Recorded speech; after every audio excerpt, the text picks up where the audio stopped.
Zoom in on Rail Baltica. How is Rail Baltica designed? What happened approximately 100 years ago?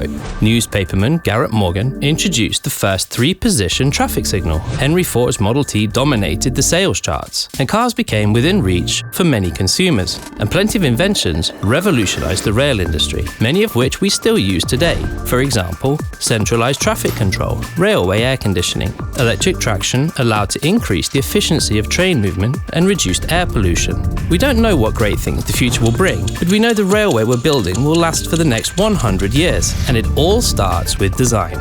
There are three stages in the Rail Baltica design process. In the preliminary or conceptual design phase, we determine the basic corridor of the high-speed line, develop preliminary technical solutions, and carry out an environmental impact assessment. First, we map out the existing situation in the vicinity of the railway, what the ground profile is, how land plots are laid out, where communications run, and what existing structures and systems are already in place. Geotechnical and geodetic investigations help engineers make critical decisions, like choosing the type of foundation or crossing solution. Hydrological and meteorological investigations are also important. The railway will have to withstand floods and frost heaves, so we predict all possible extremes.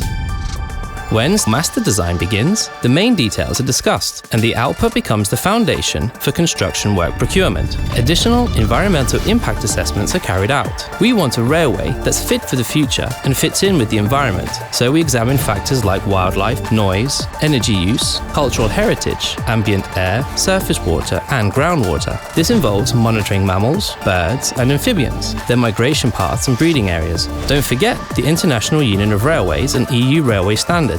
We make sure all railway elements are sustainable and account for climate change estimates in the region. Finally, we get to the detailed technical design phase. Our project managers merge all the information together. Critical stakeholders provide their input and approvals. Then the exact amounts of construction elements and indicative construction costs are detailed. The result is then handed off to contractors and becomes a script for construction. Take note, while these three stages can vary slightly by country, the result and effort stay consistent. And there you have it, the Rail Baltica design story. Well, the short version of it, because the work never really stops. Strategic stakeholders and partners, from municipalities to environmental institutions at regional, national, and EU level, all continue shaping the future of infrastructure in the Baltics and beyond.